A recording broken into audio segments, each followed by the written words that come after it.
and gents, we will do our traditional sabitan.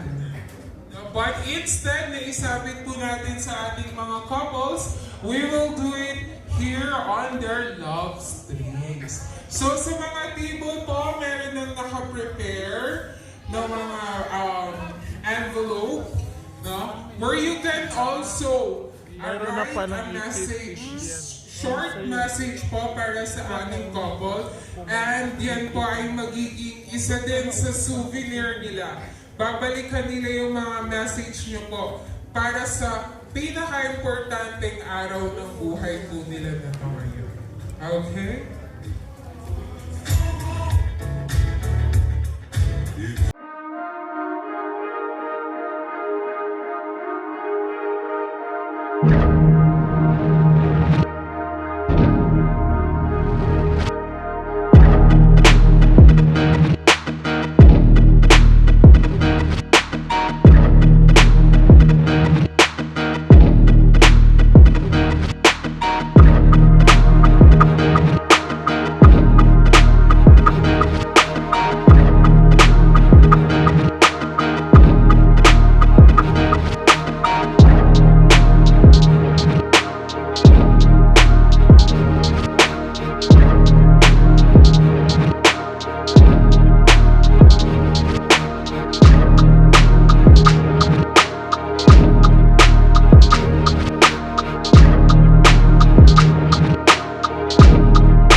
Don't wanna sleep in, cause I got something to prove. I gotta take what I hate and finally make a move. I think of you and all the shit you don't do. Well, I'ma make hella sure that I don't become you.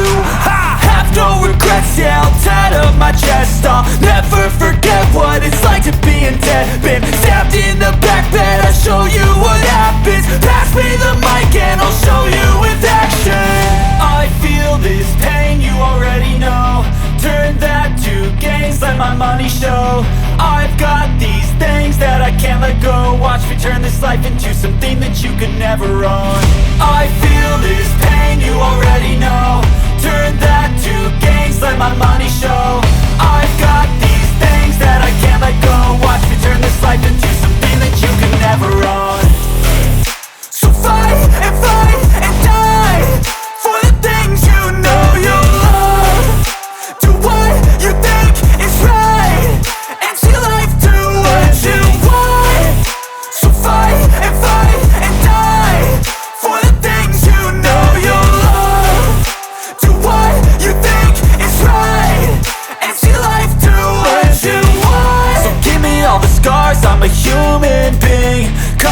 with tattoos so you can't see. Knew it from the start, you had problems with me and the things I could be, I just wish I had seen. I feel this pain, you already know.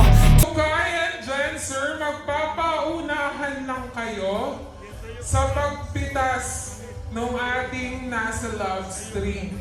Pag sinabi kong 3, 2, 1, go, saka kayo pupunta, okay? Just be careful lang, baka madala ka. Palit kayo.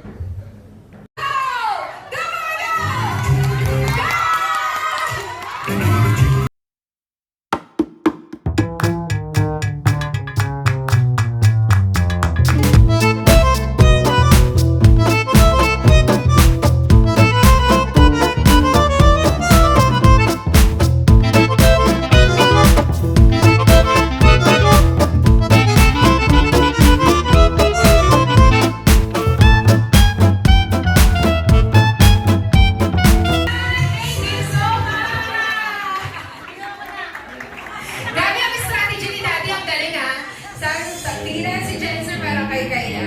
Alright, again, thank you so much po. And again, hindi lang naman dito na mabasa yung pagmamahal Oh, you na see sa her couple. first. We know from your heart, deep in your heart, the chair. that You you go truly natin. loved and support this couple. Palakpakan naman po natin ang isa't isa. Ako na po mauuna magpasalamat kasi makakalimutin po kung makakalimutan ko. Salamat po. Kapasalamat po ako sa lahat ng tumulong po dito sa event na ito na maging successful. Kilala niyo na po kung sino po kayo. Mahal na mahal ko po kayong lahat. Lahat po ng ginamit ni Lord na tumulong para sa pagtagumpayan namin ito. Ngayon po, hindi ko na po kayo papanggitin isa-isa. Kilala niyo na po kayo kung sino-sino po kayo tumulong po sa akin para maging successful itong event na ito. Maraming salamat po and God bless you all po. Ako po, unang-una gusto kong magpasalamat sa Lord. Kasi kung hindi niya kami tinulungan and sinamahan, hindi kami makakarating dito ngayon. Kaya yun, to God be all the glory.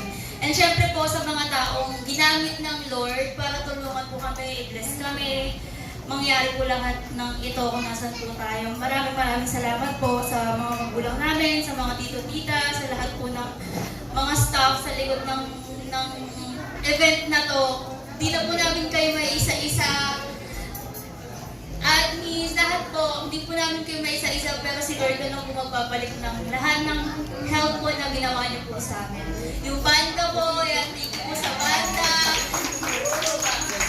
Cater. Sa mga grupong tumulong, kila Ate Abby, kila Ate Dayan, kila Pastor po, kila Ate Jennifer, ayun po, sa lahat sa mga kapatid ko po na tumulong din, ayan, sa mga hindi ko nabanggit, sa best man, lalo po sa kay Seth, yan. Sa best friend ko po, na Maid of Honor, lahat-lahat na ginanap niya na. So, hindi sinawag niya na lahat. So, thank you po. Sa mga hindi ko pa po nabanggit or nakalimutan po, thank you pa rin po sa inyong lahat. Ayan, hindi po namin ito magagawa kung hindi niyo po kami tinulungan. Ayan yung catering po, yung kanta, yung thank you din po. Ayan po, so promote na rin po natin yung si Tita Joy po na ano po sa amin. Thank you po. Ayan, hindi po na Kims Bagalia. Ayan, thank you po. Sponsor po ng bag. Kay Seth po, ayan, kung gusto niyo po siyang kunin host, ayan, pwede niyo po siya i-DM. Ayan, thank you po sa inyong lahat. To God be all the glory.